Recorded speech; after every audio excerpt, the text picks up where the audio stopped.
Cette soirée, elle est faite pour des personnes que l'on met jamais en avant, qui sont quelque part des chefs d'entreprise en puissance, qui sont de vraies personnalités. Et nous, avec le Cercle Mozart, avec Ecom News et la Chambre de commerce, qui est référence en la matière d'attractivité du territoire, il était important de mettre ces personnes-là en avant, avec plus de 1000 chefs d'entreprise qui étaient présents ce soir. Pour nous, avec Jean-Marc Maillot, il était important de faire cette soirée. On a mis en valeur des gens qui étaient méconnus du grand public, mais qui gagnent à être connus.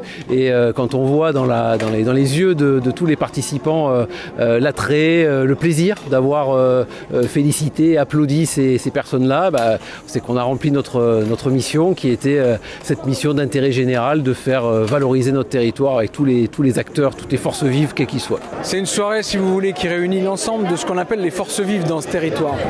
Ça fait du bien dans un territoire, une commune comme la Grande Motte, je voudrais le rappeler quand même, qui a été frappée cet été par des individus qui souhaitaient semer la haine, la mort dans ce territoire. Et ce soir, on est dans une ambiance de vie, de réussite. La réussite, c'est magnifique de ce territoire, de tous ces gens qu'on ne met pas assez en lumière. En fait, ce que j'ai préféré ce soir, pour répondre précisément à votre question, c'est qu'on puisse mettre en lumière des personnes dont on ne parle pas assez et qu'on ne voit pas assez. Voilà, c'est ça qui m'a beaucoup plu.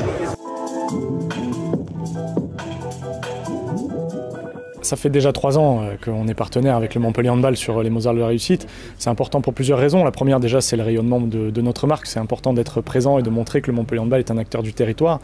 Et puis aussi une autre raison qui est de pouvoir remettre un prix, on l'a dit tout à l'heure, à quelqu'un qui ne monte pas forcément sur scène, qui n'est pas forcément connu et reconnu, mais qui malgré tout fait des prouesses. Et ça, c'est une vraie fierté. Quand on est une institution comme le Montpellier Handball, on a une équipe et tout un collectif derrière nous.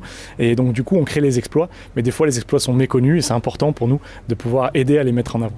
Je suis très émue d'avoir reçu ce prix. Pour moi, c'est clairement un encouragement en fait, pour continuer ce projet, continuer de rêver et c'est ce que je vais faire. Et il était important de présenter une nouvelle entreprise qui est arrivée sur le territoire en 2019 et qui s'est développée massivement en moins de 5 ans avec un nombre d'abonnés qui représente plusieurs communes rassemblées, presque un tiers de la ville même. Donc il était important de présenter ça ce soir à certaines personnalités qui auraient pu ne pas encore en entendre parler ou en tout cas qui souhaiteraient peut-être s'y intéresser un petit peu de plus près.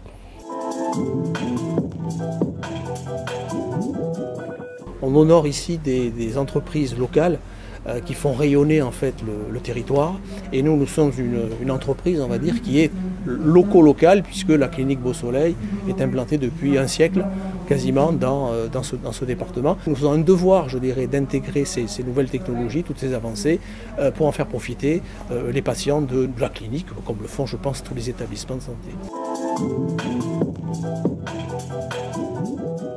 On a une partie de clientèle business, mais on a aussi une grande partie de clientèle loisirs. Et aucun passager ne vient sur notre aéroport pour voir l'aéroport. Donc il faut des sites touristiques, il faut des manifestations qui attirent le public. Et Escale à 7 avec plus de 450 000 visiteurs depuis presque 15 ans, c'est un des poumons, c'est un des moteurs qui font venir des gens à Montpellier, quoi. La fidélité au Cercle Mozart est pour moi une coutume, un plaisir et j'ai envie de m'investir bien évidemment dans ma région dans laquelle je travaille et je vis. L'innovation, c'est une partie forte de notre métier, innovation architecturale, technologique, médicale bien sûr. Donc voilà, ce prix m'allait à ravir, donc je suis heureux une fois de plus de pouvoir participer à mon échelle à la réussite de cette magnifique soirée où plus de 1000 personnes sont venues regarder les talents de la région. C'est un vrai honneur en fait de recevoir ce prix. Ce qui m'intéresse, c'est surtout de mettre en valeur les équipes et mes 54 employés qui travaillent et qui œuvrent tous les jours pour améliorer la sécurité routière. Et donc c'est surtout à eux que je pense actuellement, oui. On intervient régulièrement pour accompagner tous nos clients dans leur transition. Alors elles sont nombreuses ces transitions, c'est des transitions environnementales, c'est des transitions sociétales, démographiques. Et donc, nous en tant que banquiers, on vient accompagner ces clients Alors avec des formes très classiques, des accompagnements bancaires par exemple, c'est évidemment du conseil classiquement, c'est des financements sur mesure qui permettent d'ailleurs à nos clients d'avoir un impact positif sur l'environnement, mais c'est aussi, et ça c'est une particularité peut-être de la Caisse d'épargne Languedoc-Roussillon, c'est d'apporter un savoir-faire de partenaires qu'on a noué dans le domaine de l'environnement. Donc voilà, on est très heureux de pouvoir apporter une palette complète de produits, de services, de conseils à tous nos clients et bien sûr à tous nos prospects. Être partenaire de l'engagement social et avoir l'honneur de pouvoir remettre un prix à l'association Enfance et Partage, c'était formidable. C'est vrai que cette association qui protège les enfants victimes d'abus et de maltraitance, qui offre de l'écoute et du soutien aux familles fragilisées, c'est remarquable. Et on doit dire que très modestement, avec beaucoup d'humilité, sur la protection des plus vulnérables, peut-être aussi au niveau de Veolia, on s'y retrouve parce que c'est vrai que dans notre volonté de pouvoir rendre l'eau accessible à tous, et notamment aux plus fragilisés, notamment aux familles qui ont des problématiques financières importantes, on essaie aussi de contribuer sur ce biais de l'aide aux personnes fragilisées. Je suis très émue, bien sûr. Je suis même très honorée d'avoir reçu ce prix de l'engagement social. C'est vraiment une superbe soirée pour moi et tous mes collègues bénévoles.